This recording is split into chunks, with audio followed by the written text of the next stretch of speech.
Moi, je veux répondre d'abord à Claudicia, qui est passée sur le plateau de l'Africa, de Gabon Télévision la dernière fois, pour dire à Claudicia et aux Africains français, donc Claudicia fait partie des Africains français, que nous sommes restés en Afrique pour défendre et développer notre continent.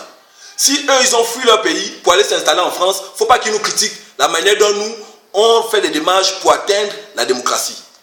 Le peuple burkinabé a fait tomber le président Blaise Compaoré. Aujourd'hui, tous les médias ont pris ça. Tout le monde félicite le peuple burkinabé. Mais quand le peuple gabonais, lui, veut réagir, on condamne le peuple gabonais.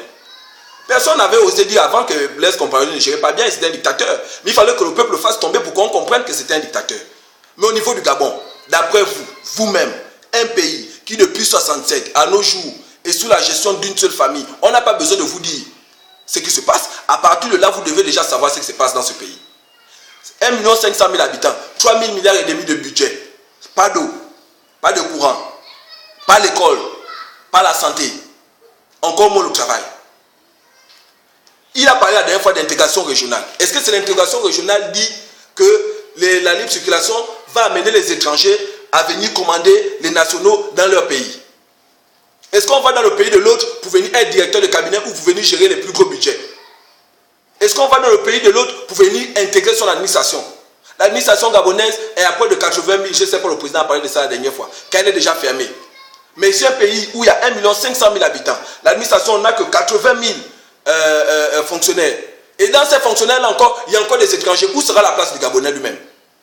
Où sera la place du Gabonais lui-même? On a eu les états généraux de l'éducation. On ne sait pas ce que ça a apporté. Aujourd'hui, le système éducatif gabonais est bloqué. Au lieu de trouver la solution, on souhaite aller prendre les Tunisiens pour venir nous enseigner dans notre pays. Donc, on favorise toujours la main étrangère. Et on a plus confiance à la main étrangère. Mais on demande quand même à la main gabonaise de voter. Donc, nous sommes bons pour voter et les autres sont bons pour gérer l'argent. Et à ce niveau, le peuple gabonais dit on ne veut plus de ça. Mais on condamne le même peuple. Est-ce que c'est normal? Est-ce qu'on peut continuer au 21e siècle, 3e millénaire, à être dans un pays comme ça, où les gens s'approprient les armoiries de la République? Le livre est Pierre Payant, vrai ou faux? Moi je ne sais pas. Mais ça a l'air vrai parce que, compte tenu des rebondissements multipliés des uns et des autres. Parce que moi je sais que dans une classe, comme l'a dit un de mes grands frères, l'élève qui lève le doigt, c'est celui qui a compris.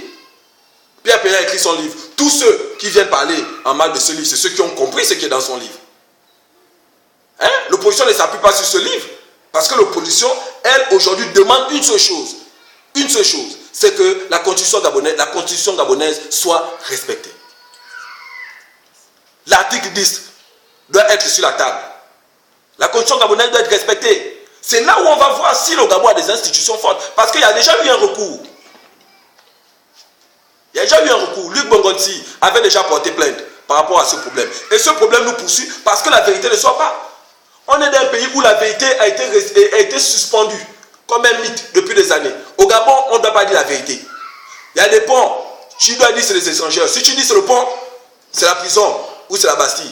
Il n'y a pas l'eau. Il ne faut pas que tu dises il n'y a pas l'eau. Si tu dis il n'y a pas l'eau, on va dire tu es opposant. Ce que tu vis tous les jours, ce que tu vis, tu ne dois pas le dire. Si tu le dis, tu es opposant. On te fait rechercher, les services spéciaux, on t'attrape, on te frappe. C'est ça.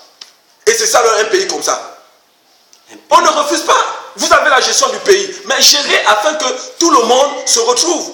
On est à peine 1 500 000 personnes avec un budget aussi consistant. Si on peut payer le nombre de Tunisiens qu'on va prendre là-bas, qui ne sont pas des Gabonais, et on sait qu'au Gabon, que quand un étranger vient travailler, il est mieux payé que les nationaux.